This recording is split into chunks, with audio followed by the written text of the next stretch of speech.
오늘은 계시록요 어느덧 18장을 나눌 차례예요. 참 많이 왔습니다. 아마 내년 첫째 주 아니면 둘째 주에 마치지 않을까 그렇게 생각돼요. 다다음 주는 성탄절도 말씀을 나눠야 되기 때문에. 오늘 나누게 될 계시록 18장은요 지난주에 나누었던 17장의 연장선상에 있는 내용이에요. 17장은 음녀 바벨론의 미혹의 역사에 대한 하나님의 심판이 강조되고 있는 장이었다면요.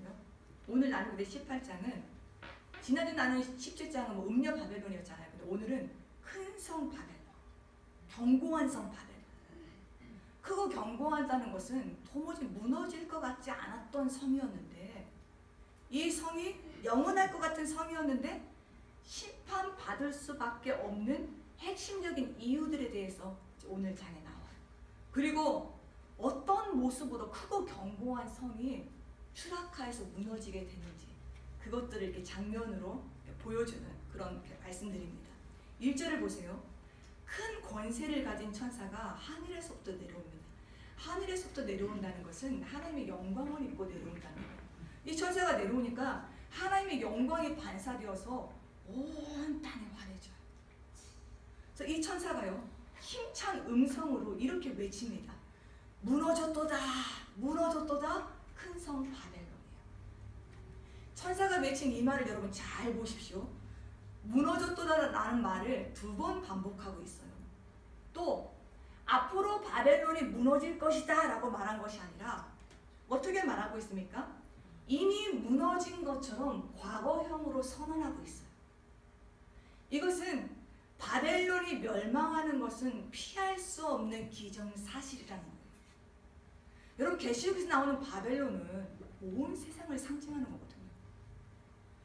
여러분은 우리가 살고 있는 이 세상이 무너진다는 것에 대해서 상상이 되십니까? 지금 우리가 호흡하고 있고 보이는 게 건물도 있고 나무도 있고 산이 있는데 이것이 여러분 꺼지고 멸망당하여진다는 것이 상상이 되세요?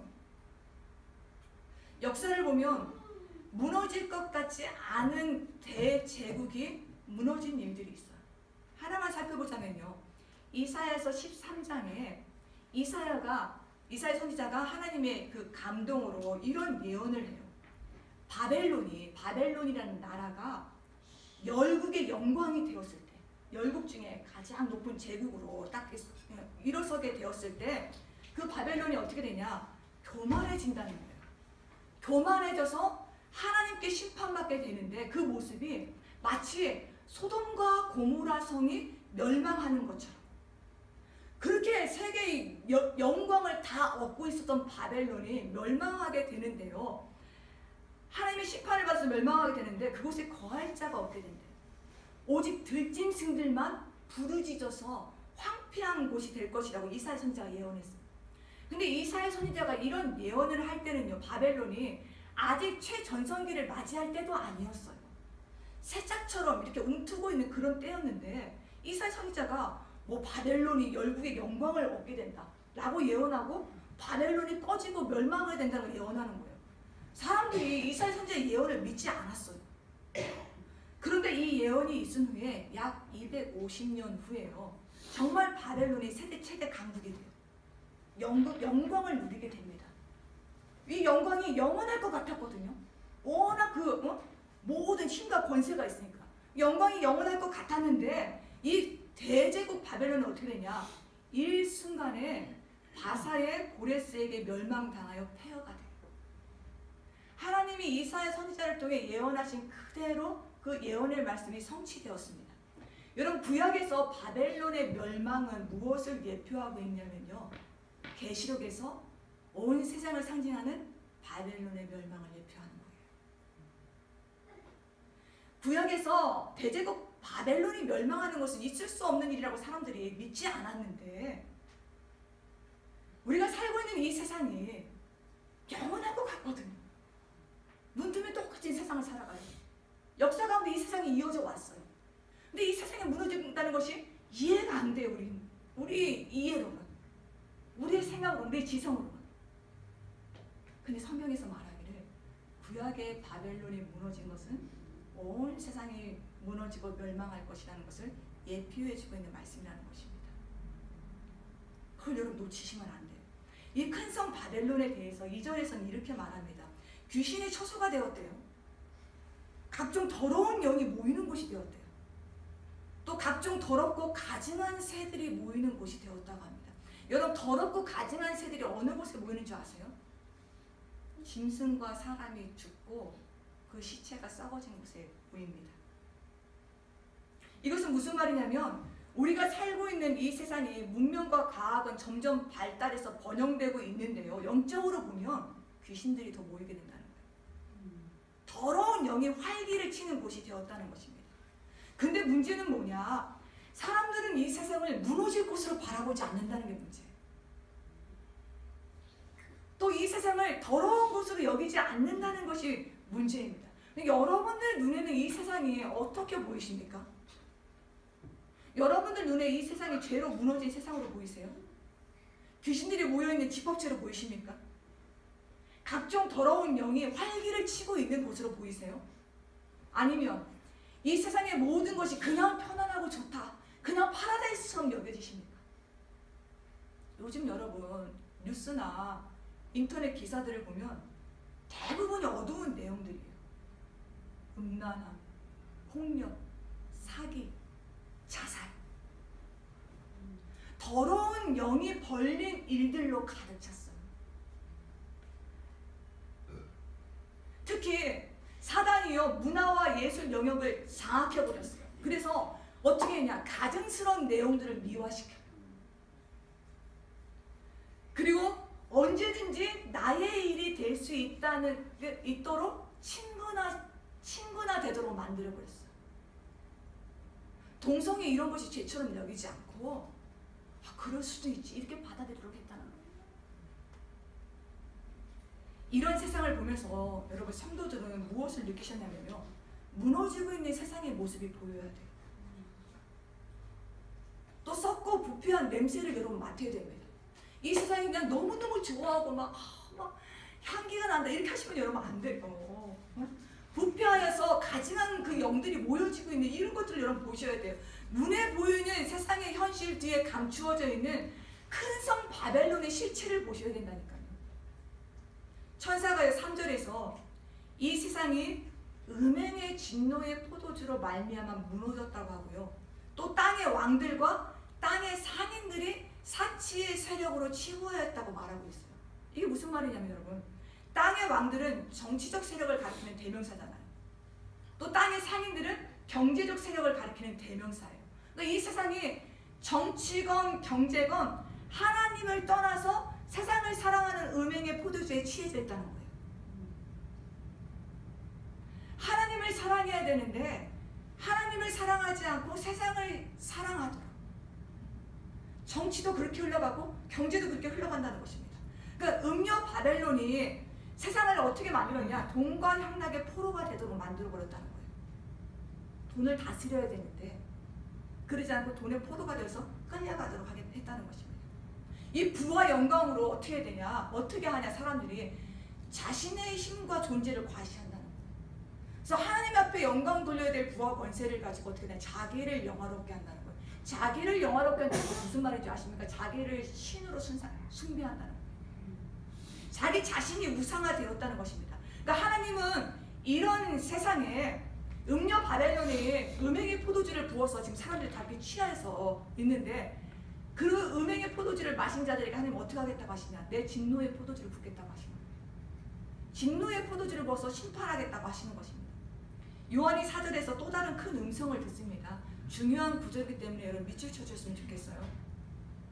내 백성아 거기서 나와 그의 죄에 참여하지 말고 그가 받을 재앙들을 받지 말라. 여기 딱 밑줄 쳐주세요. 내 백성아 거기서 나와 그의 죄에 참여하지 말고 그가 받을 재앙들을 받지 말라. 여기서 내 백성이라는 말은요, 구약 성경을 보면 하나님께서 친히 선택하신 자신의 소유를 부를 때 사용한 호칭이에요. 내 백성아, 내 백성아.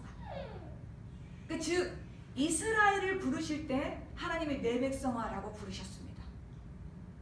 내 백성아 거기서 나오라는 말을 원어로 보잖아요. 그럼 어떤 뜻이냐면 그 시제를 보면 아주 단호하고도 긴박하게 움직여야 하는 명령어가 사용되고 있어요. 미적미적하게 그렇게 해서는 안 되고 시간을 끌고 지체해서는 안 된다는 것입니다. 이 명령을 듣는 즉시 내 백성아 거기서 나와 이렇게 했는데 이 명령을 듣는 즉시 일어나서 나오라는 거예요. 자, 그럼 여러분 어디서 나오라는 것입니까? 지금 문맥적으로 보면 여러분 어디서 나오라는 거예요? 예, 바벨론에서 나오라는 거예요. 바벨론 무너지게 되니까 바벨론에서 나오라는 거예요. 계시록이 쓰여질 당시 바벨론은 힘과 권세를 가지고 로마 제국을 가지고, 근데 성경 전체를 보면요, 아브라함의 경우는 갈대아 우르에서 나오라는 거예요. 그리고 아브라함의 조카 롯은 소돔과 고모라에서 나오라는 거예요. 너 거기서 나와. 멸망하게 되니까. 그리고 또 출애굽하기 전에 이스라엘 백성들을 보면 어디서 나오라고 하는 것일까요? 애굽에서 나오라는 거예요. 멸망하게 됩니다. 또한 여러분 이 말씀은요, 거기서 나오라는 이 말씀은 오늘 이 시대를 살고 있는 여러분과 제게도 주시는 명령과 같은 말씀이에요. 그렇다고 여러분 거기서 나오라고 해서 우리가 어디서 나가야 되지? 세상 밖으로 우주로 나가야 되나? 현실을 피해 동굴로 가야 되나? 은둔 생활해야 되나? 그런 말씀이 아닙니다. 이 세상과 장소적으로 분리되라는 것이 아니라 구별되라는 거예요. 심판받고 멸망이 선언된 바벨론에서 어린 양 예수 그리스도의 피로 우리가 용서받고 건진받았어요. 바벨론의 심판이 선언됐어요. 예수님이 안 오셨다면 우리는 바벨론이 멸망받을 때 이 세상이 멸망할 때도 같이 멸망하거든요. 그런데 예수님이 오셔서 어떻게 했습니까? 죄 안에 있는 우리들을 끄집어내 주셨잖아요. 당신이 죄값을 지불하심으로 말미암아. 그러니까 이게 무슨 말씀이냐면요, 내가 너희들을 멸망할 바벨론에서 끄집어내어 줬으니 너희 이전에 구원받기 전에 옛사람의 방식대로 살지 말고 구원받은 하나님의 백성답게, 내 백성답게 구별되어 살라는 것입니다. 아멘. 근데 왜 바벨론에서 한시라도 빨리 나와야 되는지 5절 6절에서 그 이유를 말해주거든요. 바벨론의 죄가 하늘에 사무쳤다고 합니다. 이 사무쳤다는 것은 여러분 쌓여졌다는 말이에요. 그 죄가 쌓여져서 사람들이 지은 그 죄들을 이렇게 쌓여져서 보니까 하늘에까지 이렇게 닿을 정도가 되었다는 거예요. 여러분 이 세상의 산들이 아무리 높아도 하늘까지 닿는 산들은 없어요. 또 이 세상의 빌딩이 아무리 높은 빌딩이 있어도 하늘까지 닿는 빌딩은 없어요. 그런데 사람들이 얼마나 많은 죄를 짓고 사는지 죄의 더미가 하늘에 닿도록 쌓여졌다는 거예요. 하늘에 닿도록 쌓여졌다는 것은 또 이런 말 같아요. 하나님의 진노가 그만큼 쌓여졌다는 것입니다. 하나님이 이 세상에 악이 쌓여져 가고 있는 것을 알고 계세요. 보고 계세요. 근데 왜 안 쓸어버리는 줄 아십니까? 한 영혼이라도 구원 얻도록 기회를 주시는 거거든요. 우리 계시록에서 계속 나누었잖아요. 그런데 하나님이 기회를 주시고자 하나님이 기다리고 계시는 것이지 눈 감고 기다리고 계시는 것이 아니에요. 어떻게 기다리고 계시냐? 세상의 죄를 하나도 놓치지 않고 낱낱이 기억하고 계신다고 오늘 여러분들이 읽은 본문에서 말씀해주고 있어요. 그래서 그들의 행위대로 갑절을 갚아주신대요. 또 그가 섞어서 마신 은행의 포도주 있잖아요. 그것에 갑절이나 섞어서 진노의 포도주로 섞어서 주겠다고 하십니다. 여기서 갑절로 주신다는 것은 여러분 그냥 딱 2배의 의미가 아니에요. 정확하고도 완전하게 갚아주시겠다는 구약의 전통적인 표현 방식이에요. 그러니까 2배의 갑절로만 심판을 한다는 것이 아니라 훨씬 더 심각한 형태의 심판을 받게 될 것이라는 뜻입니다. 여러분 생각해 보세요. 이게 참 되게 두려운 말씀인 게 하나님이 우리의 행위를 낱낱이 기억하셔서 갑절로 갚아주신다고 생각해 보세요. 이 말씀 앞에 자유로운 사람이 어디 있겠어요? 불이라도 있으면 불 파가지고 막 들어가서 숨고 싶죠. 근데 우리에게 소망이 되는 것은요, 예레미야서 31장 33절 34절에 이런 말씀이 있어요. 잘 들어보세요. 하나님이 모든 죄를 낱낱이 기억하신다고 하셨는데 예레미야서는 또 이렇게 말씀해 줍니다. 그러나 그날 후에 내가 이스라엘 집과 맺을 언약은 이러하니 곧 내가 나의 법을 그들의 속에 두며 그들의 마음에 기록하여 나는 그들의 하나님이 되고 그들은 내 백성이 될 것이다. 여호와의 말씀이니라. 그들이 다시는 각기 이웃과 형제를 가리켜 이르기를 너는 여호와를 알라 하지 아니하리니 이는 작은 자로부터 큰 자까지 다 나를 알기 때문이라. 내가 그들의 악행을 사하고 다시는 그 죄를 기억하지 아니하리라. 여호와의 말씀입니다. 이게 무슨 말씀이냐면요, 하나님을 알고 회개하고 돌아온 이들은 아무리 죄를 많이 지었어도 하나님이 어떤 분이신지 알고 회개하고 돌아온 자들에 대해서는요, 하나님이 그들의 모든 죄를 기억해서 지워버리겠다고 하시는 거예요. 바벨론의 불의한 죄들은 모두 기억하셔서 정확하게, 훨씬 더 생각했던 것보다 심각하게 심판하시지만, 그러나 예수 그리스도께서 십자가에서 죽으심으로 우리의 죄가 사함받았다는 이 새 언약을 믿으면서 나의 죄와 허물을 고백하면 용서해 주시고 그 죄를 기억해 주지 아니하신다는 거예요. 이게 얼마나 여러분 감사한 의미입니까? 그렇기 때문에 여러분들은 죄가 쌓여지지 않도록, 발목까지라도 쌓여지지 않도록 하나님의 감동 주실 때마다 빨리빨리 회개하여서 용서의 은혜를 입게 되시길 주의 이름으로 축복합니다. 아멘. 하나님이 큰 성 바벨론이 자기를 영화롭게 한다라고 말씀하세요. 또 사치한다라고 말씀하세요. 그리고 그런 것들에 대해서 저들이 지은 죄들에 대해서 고통과 애통함으로 갚아주겠다고 하십니다. 하나님이 심판을 딱 선언하신대요. 그런데 음녀 바벨론은 마음속으로 어떤 말을 하고 있냐? 7절 중반부를 보십시오. 이런 말을 하고 있어요. 하나님은 심판을 선언하시는데 음녀 바벨론은 마음속으로 이렇게 말을 하는 거예요. 혼잣말로. 나는 여왕으로 앉은 자여 과부가 아니라 결단코 애통함을 당하지 아니하리라. 멸망하면 애통하는 일이 일어나잖아요. 근데 그 말을 딱 듣고 음녀 바벨론은 어떻게 말하냐? 나는 여왕이다. 나는 과부가 아니다. 나는 애통함을 당하지 아니한다 라고 자만하게 말을 하는 거예요. 여러분, 유대인들에게 과부는요, 애통과 가난의 상징이에요. 음녀 바벨론이 자신은 과부가 아니라고 하는 것은 내 남편 세상에 있다는 거예요. 세상이 내 남편이 되어지고 있다는 것입니다. 그리고 이 세상은 영원할 것이라는 거예요. 또 자신이 영원히 이 세상을 지배할 것인데 나는 울 일이 없다는 거예요. 이 세상을 망할 일이 없다는 것입니다.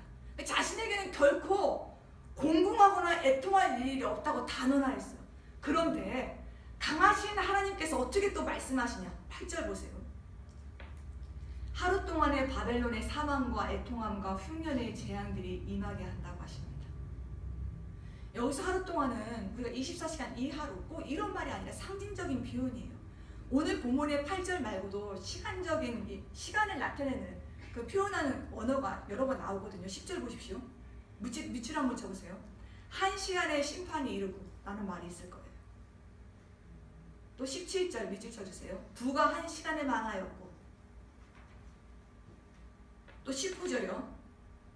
한 시간에 망하였다라는 말씀이 있어요. 여러분, 이 구절들은 다 이런 뜻입니다. 사람들이 세상 안에서 믿고 신뢰했던 부나 명예나 인기 이런 거 있잖아요. 이런 것들이 하나님의 심판 때 아주 짧은 시간에 없어진다는 것입니다. 하나님이 심판하실 때 사람들이 영원할 것 같다고 생각한 것들이 없어지기까지 그리 많은 시간이 필요하지 않다는 거예요. 한 시간에, 하루 만에 그렇게 느껴질 정도로 짧은 시간에 그런 모든 것이 다 불태워진다는 것입니다. 이 큰 성 바벨론이요, 견고한 성 바벨론이 우리가 살고 있는 이 세상이 갑작스럽게 멸망하는 것을 보고 울고 가슴을 치면서 애통하는 세 부류가 오늘 본문에 나와요. 첫 번째 부류는 9절입니다. 누가 옵니까? 땅의 왕들이에요. 세상 권세를 가지고 있는 자들, 권력을 가지고 있는 자들, 이들이 세상이 불타는 모습을 보고요, 가슴을 치면서 탄식합니다. 왜냐하면 자신이 가진 권력이 이제 아무런 의미가 없거든요. 세상이 불타는데 자기가 가진 권세가 이제 아무 쓸모가 없거든요. 그러니까 보고 울어요. 근데 참 회개해서 우는 것이 아니라 아쉬워서 우는 거예요. 그게 문제예요. 그리고 그 화가 자신에게 미칠까봐 멀리 서서 바라만 봅니다. 바라만 보면서 바벨론이 꺼져가는 거, 세상이 두 번째, 바벨론의 멸망을 보고 애통하는 부류가 있어요. 11절에 보면 땅의 상인들입니다. 여러분, 요즘 시대의 상인들은 어때요? 먹고 살기 위해 빠듯하게 일하고 또 빠듯한 액수를 벌잖아요. 근데 계시록에 나온 상인들은 그런 상인들이 아니라 굉장히 많은 부를 축적한 상인들이에요. 그러니까 바벨론이, 음녀 바벨론이 조장하는 사치 풍조를 힘입어서 많은 부를 축적하여서 경제적 그 실권을 가진 자들이에요. 그런데 바벨론이 멸망하였는데 여러분, 누가 물건을 사겠어요? 이 상인들이 우는 거예요. 더 이상 장사를 못하게 되었어요. 더 이상 부를 축적하지 못하게 되었거든요. 그러니까 애통하는 것입니다. 멀리 서서. 여러분, 이들이 12절부터 14절을 보니까요, 이들이 거래하였던 상품들의 리스트가 28가지가 나오거든요. 이거 다 읽을 수는 없고 몇 가지만 말해볼게요. 금, 은, 보석, 진주, 상아로 된 그릇, 대리석으로 된 그릇. 여러분들의 집에 혹시 대리석으로 된 그릇 있으세요? 달러트리에서 사온 그릇은 있어도 대리석으로 된 그릇은 아마 없을 것입니다. 저도 평생 못 써봤어요. 못 써본 게 다 감사한 거죠. 이런 거 씻으려면 얼마나 손목이 아프겠어요. 근데 이 상품들은 여러분, 이것을 포함해서 여기 나오는 28가지의 그 리스트들은요, 당시 로마의 귀족들 간에 매매되었던 상품들이에요. 그리고 수입품들이에요. 대부분이. 근데 여러분 생각해 보십시오. 아무리 좋은 물건이면 지금 뭐합니까? 세상에 불타고 있는 거예요. 세상에 불타고 있고 지금 무너지고 있는데 귀중품들이 무슨 소용이 있겠어요? 비싼 돈으로 거래되었던 것이지만 오늘 계시록 18장에서 그걸 말해주고 있는 거예요. 모두 다 한 시간에 없어질 것들이었어요. 그 휘황찬란한 상인들이 거래한 28가지가 다 여러분 붙잡을 수 있는 것이 아무것도 없었다는 거예요. 다 불타버리니까. 근데 우리가 어떻게 하고 있냐? 영원하지 않은 것들에 대해서 이것들을 더 갖기 위해서 일희일비하고 있다는 거예요. 심지어 어떤 것까지 돈으로 사고 팔고가 되었는지 볼게요. 13절 끝부분 보세요. 종들과 사람의 영혼들까지 매매가 되었어요. 당시에 1만 명 가까운 노예들을 사고 팔 수 있는 노예 시장이 있었다고 해요. 노예는 몸의 매매를 뜻한다면 사람의 영혼을 판다. 여러분, 이게 뭘까요? 아마 성매매, 인신매매일 수도 있고, 안 그러면 또 이렇게 미신 같은 뭐 마녀 그려놓고 어떤 돈을 받는 대신 당신의 영혼을 사고 어떤 그런 일들이 있었던 것 같아요. 정확히는 몰라요. 추측하는 것 뿐입니다. 근데 중요한 것은 돈에 대한 탐욕과 욕심으로 몸과 자기 영혼까지 파는 일이 있었다는 거예요. 세 번째요. 바벨론의 멸망으로 통곡하는 세 번째 부류가 17절에 나옵니다. 모든 선장과 각처를 다니는 성객들과 선원들과 바다에서 일하는 자들이에요. 그러니까 이들은 땅의 임금들과 상인들이 요구하는 물품이 있죠. 이런 것들을 운송해주고 돈을 버는 일반인들을 가리켜요. 이들은 지금 세상이 불타니까 더 이상 불을 챙길 근거지가 없잖아요. 그러니까 어떻게 되냐? 티끌을 머리에 뒤집어 씁니다. 뒤집어 쓰고 또 멀리 서서 바라만 보면서 울고 애통해요. 여러분 보십시오. 왕도 그렇고 상인도 그렇고 바다에서 일하는 자들도 그렇고요. 모두 자신들이 심판받고 지금 지옥에 불타는 연기 가운데 들어간다는 생각을 하지 못하고요. 자신이 꿈꿔왔던 것들 있죠. 내가 돈을 벌어서 어떻게 하겠다. 이 꿈꿔왔던 것들이 풍선에 딱 터지는 것처럼 이따만큼 큰 풍선이 바늘 안에 딱 들어가면 딱 터지잖아요. 자기의 꿈이 허물어진 것만 보고 울고 애통해하는 거예요. 지옥에 들어갈 자신의 모습을 보고 애통해하는 것이 아니라 자기가 붙잡으려고 했던 것이 안 잡혀진 것으로 인해서 꺼져버린 것으로 인해서 울고 애통해했다는 것입니다. 이때 20절에서요 이런 음성이 들려요. 하늘과 성도들과 사도들과 선지자들을 향해 말씀이 선포되는 거예요. 바벨론의 멸망을 즐거워하라. 이 세상의 멸망을 즐거워하라. 하나님이 너희를 위하여 그에게 심판을 행하셨다고 그런 음성이 들립니다. 그러니까 의로우신 재판장이신 하나님께서요 하나님의 백성들을 핍박하고 예수 그리스도의 증인들을 죽이기까지 한 음녀 바벨론, 큰 성 바벨론, 견고한 성 바벨론을 공의와 정의로 심판하시고 갚으셨다는 거예요. 그러니까 그리스도인들도 원수 갚을 수 있어요, 여러분. 그렇잖아요. 원수 갚을 수 있는데 말씀에 너는 원수 갚지 말고 내게 맡겨라 하는 말씀이 있어서 그 말씀 붙잡고 억울해도 참으면서 눈물 흘리면서 간 그 모든 것들 하나님이 갚아주신다는 거예요. 그날이 하나님이 갚아주신 이날, 여러분 내가 갚으면 내 수준으로 갚잖아요. 근데 하나님이 갚아주시니까 그냥 지난주 금요일날 나눴는데 몽둥이로 쓸어버린다고 하죠. 빗자루로. 멸망의 빗자루로 쓸어버린다는 말씀이 있어요. 얼마나 강하게 선포하시는지. 하나님이 갚아주시니까, 아버지가 갚아주시니까 지금 즐거워하라는 거예요. 이제 21절부터는요 멸망한 바벨론의 모습을 보여주거든요. 결코 다시라는 말이 몇 번 나오는지 여러분 한번 보세요.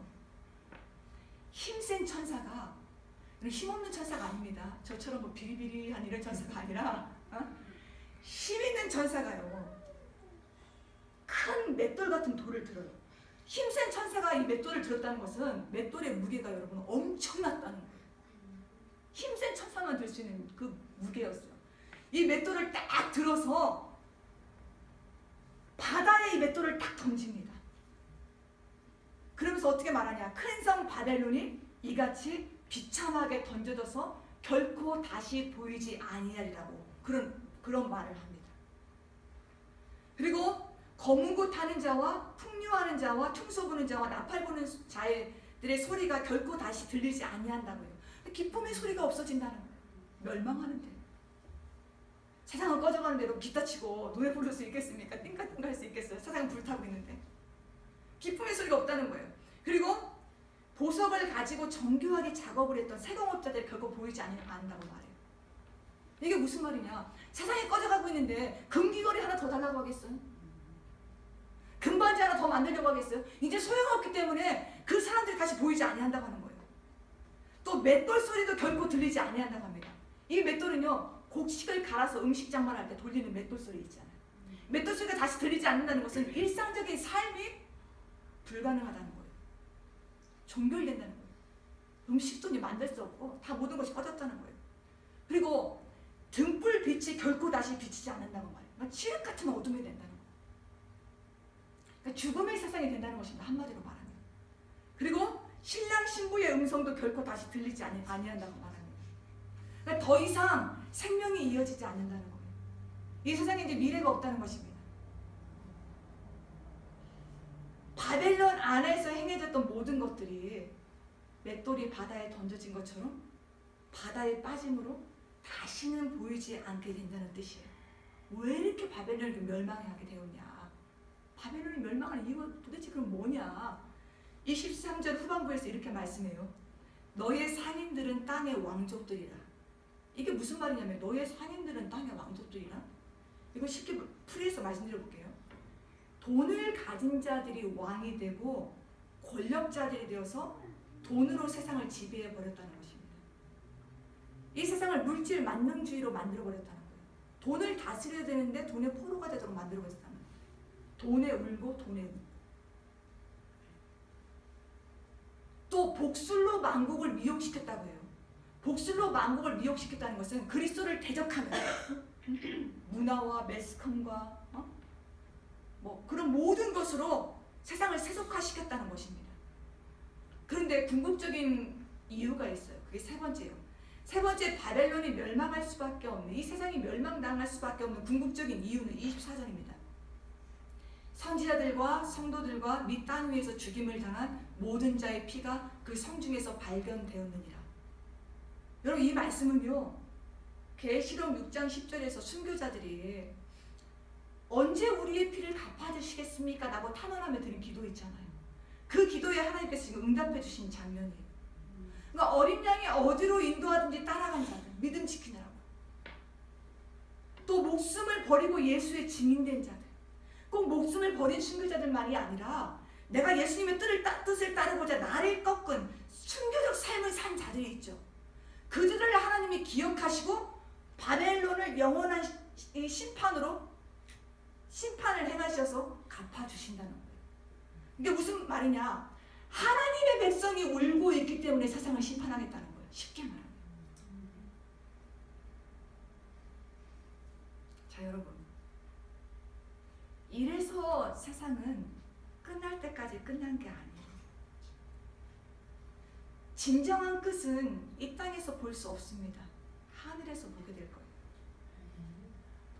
하늘에서 하나님이 편들어 주신 자가 진정한 승리자요, 진정한 행복자입니다.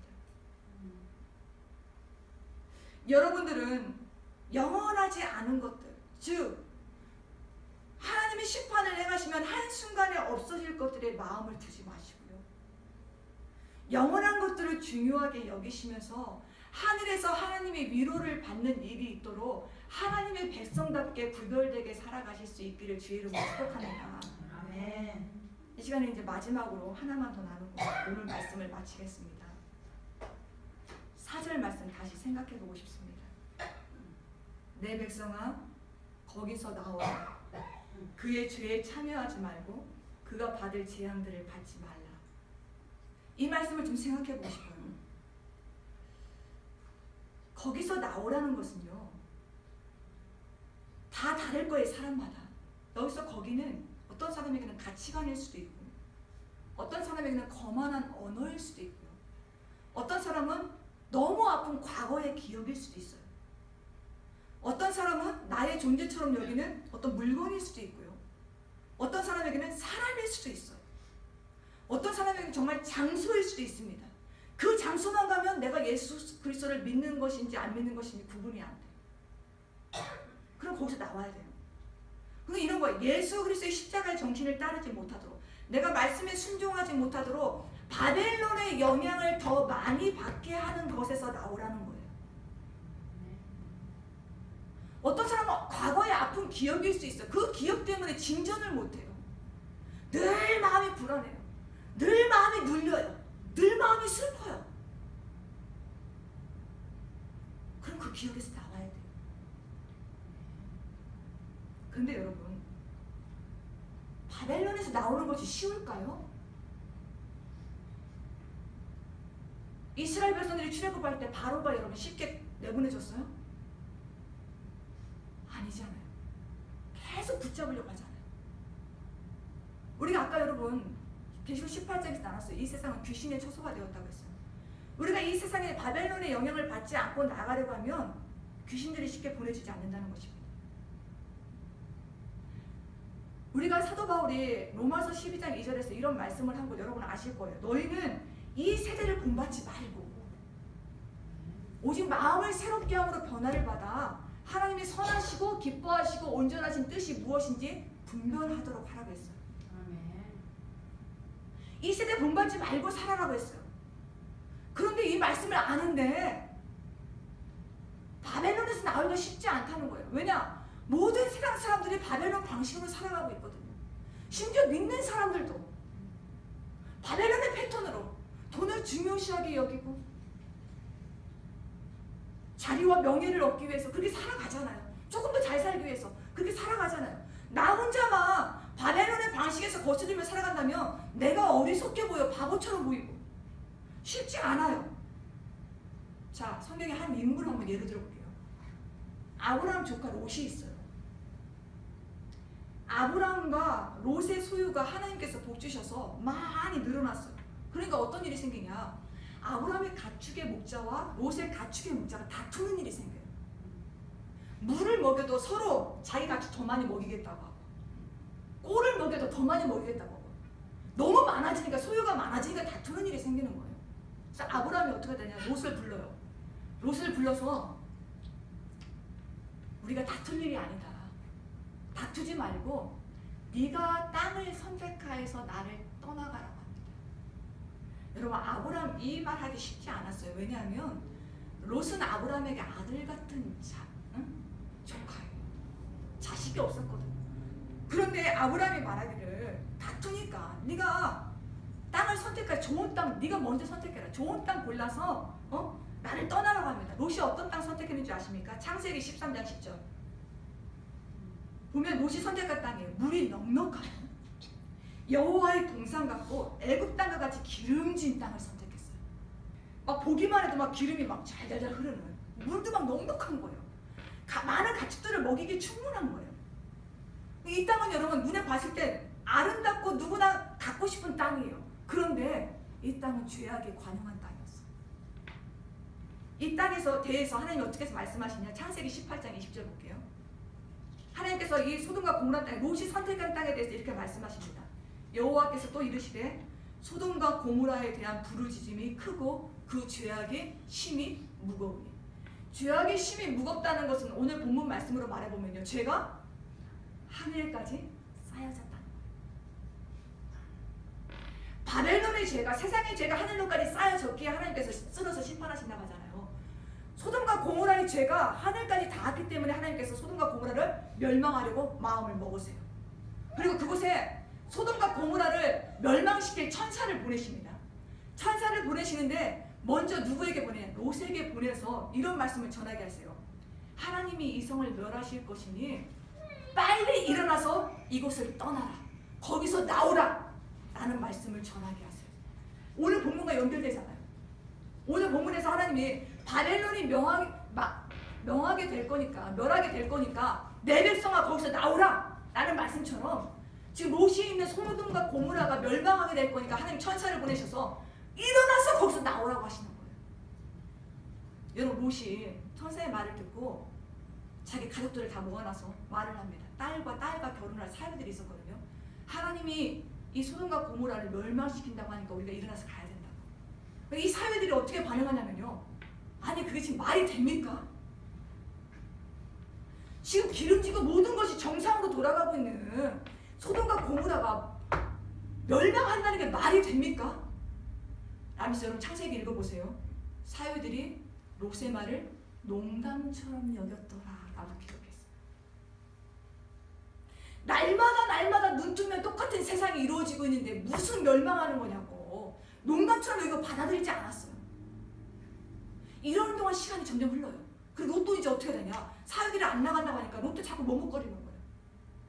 그러니까 천사가요 롯을 재촉하면서 막 급하게 막 재촉하면서 일어나, 여기 있는 네 아내와 두 딸을 이끌어내지 않으면 사위들은 농담으로 받아들이니까 너와 네 아내와 딸들이라도 끌어내라. 지금 이 성은 죄악 중에 멸망하게 된다고 합니다. 그러면서 천사들이 한 가지 중요한 행동을 해요. 자, 창세기 19장 16절 볼게요. 자, 우리 함께 이 말씀 읽겠습니다. 그러나 롯이 지체함에 그 사람들이 롯의 손과 그 아내의 손과 두 딸의 손을 잡아 인도하여 성 밖에 두니 여호와께서 그에게 자비를 더하심이었더라. 아멘. 자, 여러분 보세요. 천사가 계속 재촉하는데 롯은 지체하고 있어요. 그러니까 천사가 어떻게 하냐? 저를 잘 보시죠, 여러분. 여기서 사람들은 천사들이에요, 여러분. 천사들이 롯의 손과 롯의 아내의 손과 두 딸들의 손을 딱 붙잡고 강압적으로, 강제적으로 성 밖으로 딱 이끌어낸 거예요. 이 16절의 장면 여러분 눈으로 그려보십시오. 롯이 다급한 상황인데도 이제 곧 꺼져가는데 소돔성에서 안 나오려고 지체하고 있거든요. 재빠르게 움직이지 않으니까. 그래서 천사들이 강권적으로 이들의 손을 붙잡고 그냥 막 이들의 의지와는 상관없이 강권적으로 강제적으로 딱 이끌어낸 거예요. 롯과 그 가족들은요, 딸과 그 아내는 천사들의 힘에 이끌려서 성 밖으로 끌려간 거예요. 보여지는 모습은 강제잖아요, 여러분. 강제이고 강압이잖아요. 근데 성경은 어떻게 말하고 있냐? 하나님께서 롯에게 자비를 더하시면다고 말하고 있어요. 왜냐하면 롯의 의지와 결단에만 맡겼다면 롯은 계속 지체하거든요. 머뭇거리거든요. 그럼 소돔이 꺼질 때 롯과 그 가족도 죽을 수 있었어요. 그런데 천사들이 강제적으로 강권적으로 성 밖으로 이끌어내서라도 생명을 보존하게 하신 것은 롯을 향하신 하나님의 자비하심이 더하여졌기 때문이라는 것입니다. 여러분 어떻게 돼요? 하나님이 강제로 딱 여러분이 중요하게 여기는 걸 빼앗을 때 어떤 마음 들겠어요? 그것이 자비로 고백되어질 수 있겠습니까? 근데 하나님이 그것이 자비하심이었다는 거예요. 나를 살리시기 위한.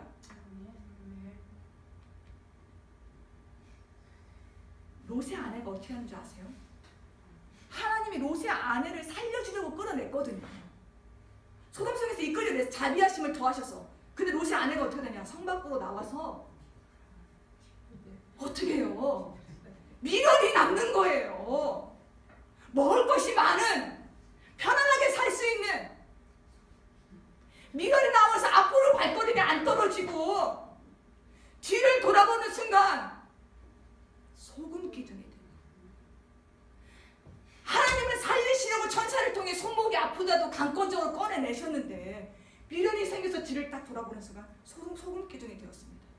자, 사랑하는 성도 여러분, 지금부터 잘 들으세요. 원래 우리는 멸망과 심판이 선언된 바벨론에서 우리도 죗값을 치르며 죽어야 될 존재들이었어요. 그런데 주님께서 십자가에 죽으심으로 내 죗값을 지불하셨잖아요. 그리고 나를 바벨론에서 빼내시어 구원을 베풀어 주셨어요. 그렇죠. 안 그러면 나도 바벨론 심판받아 같이 심판받아야 돼요. 근데 주님이 나를 사랑하셔서 불쌍히 여기서 꺼내주셨거든요. 그런데 우리는 어떻게 되냐? 구원 받았는데 우리 옛사람은 어리석게도 한순간에 없어져 버릴 바벨론의 연민을 갖고 있다는 거예요.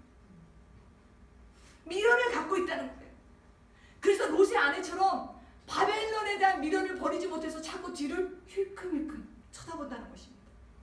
어떤 그리스도인들은요, 바벨론이 무너진다는 말씀을 어떻게 반응하냐?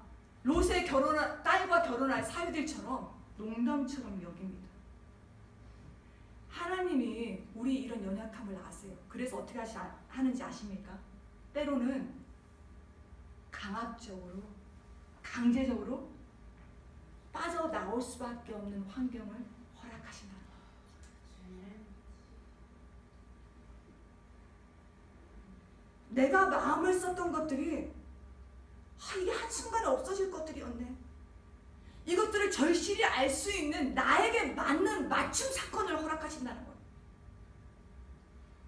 그런 사건을 만나면요, 우리는 고통스러워요. 그런 사건을 만나면 인생이 허무해져요. 때로는 좀 치욕스러워요. 수치스럽기도 할 거예요, 여러분.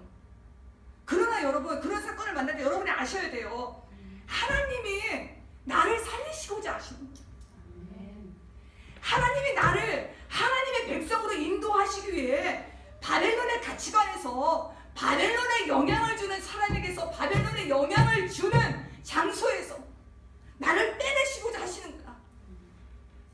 여호와의 자비하심이 더해진 사건이었구나 라고 깨달으셔야 됩니다. 현실은 고난인데 영적인 눈으로 보면 하나님의 자비하심이 더해진 사건이라는 거예요. 내 팔을 딱 붙들고 강압적으로 빼내시.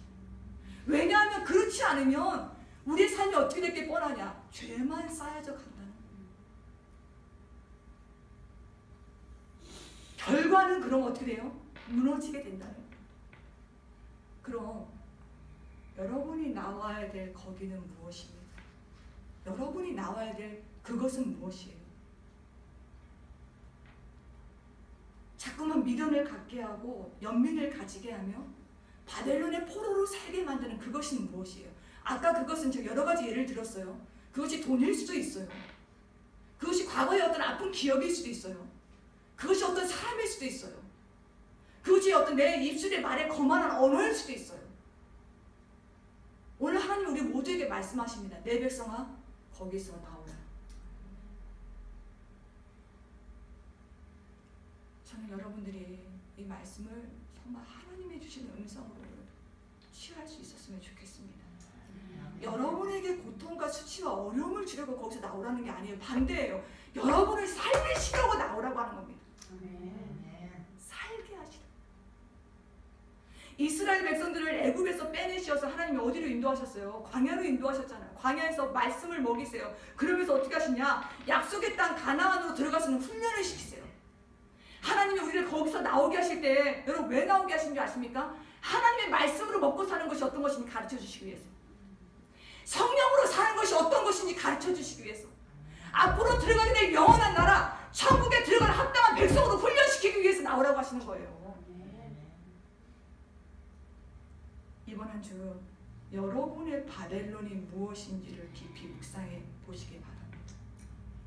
바라옵기는 여러분의 인생에 강권적으로 어떤 환경이 펼쳐지는 것 같을 때 그 안에 나를 살리기 원하시는 하나님의 자비하심이 더하여지고 있다는 것을 놓치지 마시기 바랍니다. 아멘. 하나님의 자비하심이 나를 붙들고 있구나. 이것을 여러분 믿으셔야 되고요. 그러면서 동시에 내가 혹시 내 체질 가운데 배어있는 바벨론의 생각들은 없나? 바벨론의 삶의 방식들은 없나? 바벨론의 언어들은 없나? 몸만 나오는 것이 아니라 내 생각과 언어와 이 모든 것들까지 같이 나와야 돼요.